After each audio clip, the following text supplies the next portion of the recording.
બાપુ સમજવા જેવા શબ્દો છે। એક પિતાને બે દીકરાઓ હતા, પણ પિતા બંને દીકરાઓ પ્રત્યે ભેદભાવ રાખતા। એ મોટા દીકરા પ્રત્યે સારું વર્તન રાખતા અને નાનકડા દીકરા પ્રત્યે અણમાનેતું વર્તન રાખતા। મોટો દીકરો લાડકવાયો અને માનેતો હતો, એટલે ભણી ગણી અને એક ઊંચા પગારની નોકરીએ લાગી ગયો। પણ નાનકડો દીકરો અણમાનેતો હતો, એટલે અભણ રહ્યો અને મહેનત મજૂરી કરી પોતાનું ગુજરાન ચલાવવા લાગ્યો।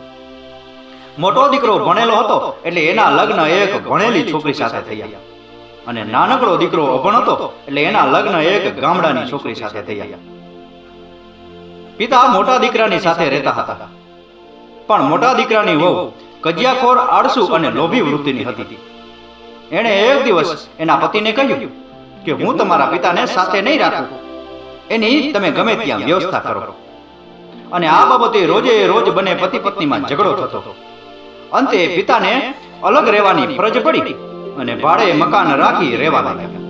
અને આ વાતની જાણ નાનકડા દીકરાની પત્નીને થઈ। નાનકડા દીકરાની પત્ની ભલે ગામડાની હતી, પણ સમજુ અને હોશિયાર હતી। એણે પોતાના પતિને કહ્યું કે આપણે પિતાને આપણી સાથે રાખવા જોઈએ, ગમે એમ તો આપણા માવતર કહેવાય। અને નાનકડા દીકરાની વવે એના પતિને સમજાવ્યો, એટલે નાનકડો દીકરો સમજી ગયો, પોતાના પિતા પાસે જઈ અને પોતાના પિતાને પોતાની ઘરે લઈ આવ્યો।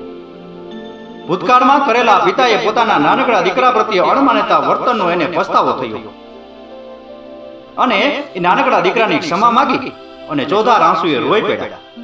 નાનકડા દીકરાએ પોતાના પિતાના આંસુ લૂછ્યા અને કહ્યું કે ભૂતકાળની વાતોને હવે ભૂલી જાઓ અને આનંદથી અને સુખેથી તમે અહીં રહ્યો। બાપુ, આપણા શાસ્ત્રોમાં કહ્યું છે કે માણસ ક્યારેય પોતાની બંને આંખોમાં ભેદભાવ નથી કરતો।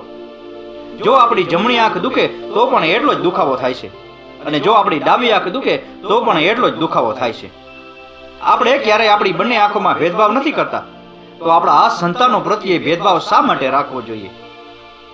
આપણા દરેક સંતાનો પ્રત્યે હંમેશા એક સરખો પ્રેમ અને એક સરખો આદરભાવ રાખો। જિંદગીની અંદર ક્યારેય દુઃખી નહીં થવું પડે। રાકેશ ગીરીના આ શબ્દો સમજાય અને વંદન। આપનો દિવસ શુભ રહે। મહાદેવ હર।